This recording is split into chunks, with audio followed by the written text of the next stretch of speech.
আসসালামু আলাইকুম, বিপাস কুকিং লাইফে আপনাদের সকলকে স্বাগত। আজকের এই পিঠাটি খেতে এত মজার, আপনারা বাসায় তৈরি না করলে বুঝতেই পারবেন না।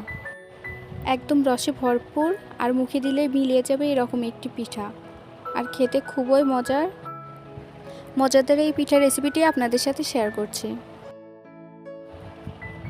পিঠার জন্য এখানে আমি হাফ লিটার দুধ ছেঁকে নিচ্ছি।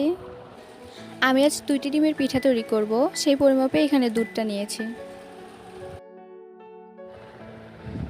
এরপর সুন্দর একটা ফ্লেভারের জন্য এর মাঝে দিয়ে দিচ্ছি 2টা এলাচ, 2টা দারুচিনি আর একটা তেজপাতা। তেজপাতাটা মাঝখান দিয়ে চিড়ে দিয়ে দিচ্ছি। আর দিয়ে দিচ্ছি হাফ কাপ চিনি। চিনিটা আপনাদের পরিমাণ মতো আপনারা বাড়িয়ে কমিয়ে নিতে পারেন।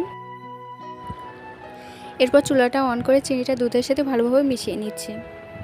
চিনি দেওয়ার ফলে মিশ্রণটা অনেকটা পাতলা হয়ে গেছে, তাই আমরা চিনি আর দুধের মিশ্রণটা খুব ভালোভাবে জাল করে নিব।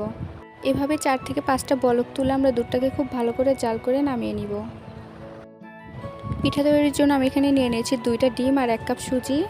ডিম 2টা আমি বাটির ভিতর ভেঙে নিচ্ছি।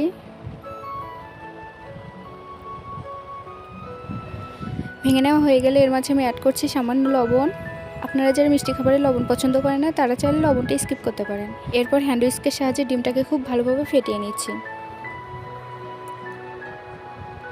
ফেটে নেওয়া হয়ে গেলে এর মাঝে আমি সুজিটা অল্প অল্প করে অ্যাড করতে থাকবো। আপনারা একবারেই পুরোটা সুজি অ্যাড করতে যাবেন না, এতে করে মিশ্রণটা ভারী হয়ে পিঠাটা শক্ত হতে পারে আর খেতেও খুব একটা ভালো লাগবে না।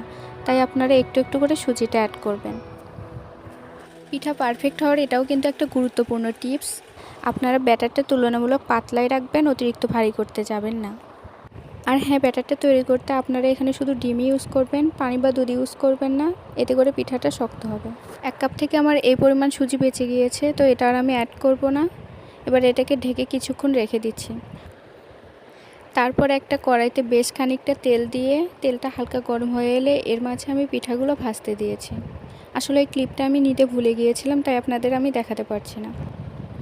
এভাবে উল্টিয়ে পাল্টে পিঠাগুলোকে হালকা ব্রাউন কালার করে নিয়ে আমি এগুলোকে দুধের ভিতর দিয়ে দিচ্ছি। আগেও কিন্তু একইভাবে আমি 2 ব্যাচ পিঠা ভেজে নিয়েছি। আমি এভাবে পিঠাগুলো রেখে দিচ্ছি 2 ঘন্টা। 2 ঘন্টা পর পিঠাগুলো কিন্তু একদম রসে ভরপুর হয়ে গেছে, আপনারা কিন্তু দেখেই বুঝতে পারছেন। আর এটা খেতেও কিন্তু তুলার মতো তুলতুলে, মুখে দিলেই মিলিয়ে যায়, এত বেশি নরম। এই পিঠাটা কেটে দেখালেই আপনারা বুঝতে পারবেন এটা কত বেশি নরম আর তুলতুলে হয়। দেখুন, চামচ দিয়ে চাপ দিতে পিঠাটা কিভাবে খুলে আসছে, আর এত বেশি নরম, একটু চাপ দিতেই কিভাবে ভেঙে যাচ্ছে। আপনারা যদি বাড়িতে এটা একবার ট্রাই করেন তাহলে বারবারই বানাতে মন চাইবে, এটা খেতে এতটাই মজার। তো যাই হোক, সবার কাছে আমার একটা অনুরোধ, আমার এই চ্যানেলটি কিন্তু সম্পূর্ণই নতুন, তাই সবাই প্লিজ সাবস্ক্রাইব করে আমার পাশে থাকবেন আর বেশি বেশি করে লাইক, কমেন্ট এবং শেয়ার করবেন। আজকের মতো এখানেই বিদায় নিচ্ছি। সবাই ভালো থাকবেন। আল্লাহ হাফেজ।